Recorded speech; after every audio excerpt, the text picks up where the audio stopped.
Motor Week, television's original automotive magazine. Brought to you by Castrol Super Clean All-Wheel Cleaner. The cleaner that releases brake dust and road grime from all types of wheels on contact, no matter what age your car.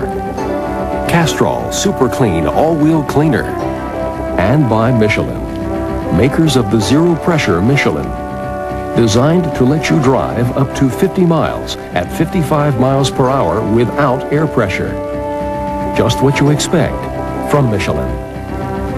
Your host for Motor Week, John Davis. Well, hello and welcome again to Motor Week. We're glad to have you with us. This year's biggest automotive event can be summed up in one word: Beetle. No, the new 1998 Volkswagen Beetle. VW's revival of the world's cutest car and all the memories that go along with it. And with several years of orders already on the books, it looks like a great business move too. But with so many good vibrations flying around about a car that few people have seen, let alone driven, you might also wonder what the new Beetle can do besides make you smile. And that's something that Volkswagen's 1998 new Beetle is already very good at, as this funky little car that looks like it just leapt off the funny pages of the Sunday paper generates enough smiles, waves, and general goodwill to earn it a spot in the running for a Nobel Peace Prize. Something it's been doing ever since the American public first caught a glimpse of a rejuvenated rainbow silhouette on the show car circuit back in 1994. But despite retaining its buggy shape and fetching personality, there's very little about the new Beetle that can be compared to the original. For starters, there's the new Beetle's molded plastic bumpers and fenders that have been carefully fitted to the galvanized steel body, and along with the flush-mounted head and tail lamps, give the car a solid single-piece appearance. Then there's the larger body dimensions. Riding on the latest Golf platform, the new Beetle is now 161 inches long and 67.9 inches wide, with its 98.9-inch wheelbase stretched between the available 16 by 6.5-inch alloy wheels, a stretch that gives the new Beetle a more user-friendly, far from cramped front cabin, and a dash that looks like it has more acreage than a homesteader's claim. The front buckets are also generous in size and supportive, and can be covered in velour, vinyl, or leather, and feature standard side impact airbags as well.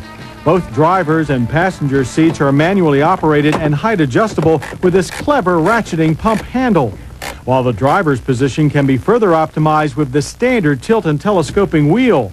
That front's a tight round gauge cluster that houses the large optimistic speedometer and a tiny tachometer and fuel gauge, but there's only an idiot light for engine temperature. They all turn an ultra-cool ice blue when darkness falls and the lights are turned on. And speaking of being turned on, let's not forget the bud vase that comes in every new Beetle. An obvious salute to, and we'll only use this word once, groovier days of yore. Which can also be relived by kicking out the jams on the standard AM/FM cassette stereo with an optional trunk-mounted 6-disc CD changer. Those going for the full-blown retro head trip can install their own 8 tracks. And then turn the heat off, as the smooth rotary heating and air conditioning controls offer up plenty of both, an unheard-of concept in the original Beetle Bug. And so too the cup holders, and 12-volt power points, not to mention the optional one-touch electric windows. And how about front seats that spring up and forward to allow easier access to the rear bench, that offers a bit more legroom but still not too much headroom? Oh well, the grab handles are still right where you remember them when it comes time to hoist yourself out of the back. But the engine is not, as those going to the rear to check the oil will be doubly surprised to find no engine but a hatchback trunk with 12 cubic feet of usable space, made even larger with the rear seat folded. The engine is now located in the front and bears no resemblance to the old sputtering, popping air-cooled engine it replaces. The new water-cooled 2-liter inline 4-cylinder motivator pumps out 115 horsepower and 122 pound-feet of torque and delivers an estimated 29 city and 41 miles per gallon highway. A high-tech 1.9-liter turbo direct injection diesel engine is also available. Rated at 90 horsepower and 149 pound-feet of torque, it squeezes nearly 700 miles out of the new Beetle's 14.5-gallon fuel tank. A 1.8-liter turbocharged gas engine, similar to the one found in the Passat, is being readied for 1999. All three engines will feed through either a 5-speed manual or a 4-speed adaptive automatic transmission.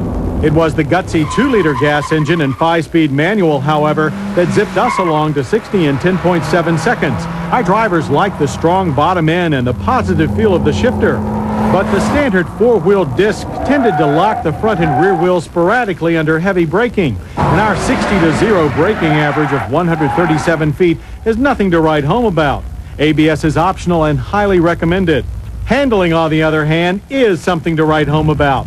The McPherson strut front and torsion beam rear suspension with gas-charged dampers and coil springs at the corners also comes from VW's redesigned Golf and ratchets the Beetle's fun-to-drive quotient up a notch or two by keeping body roll to a minimum and understeer consistent and predictable.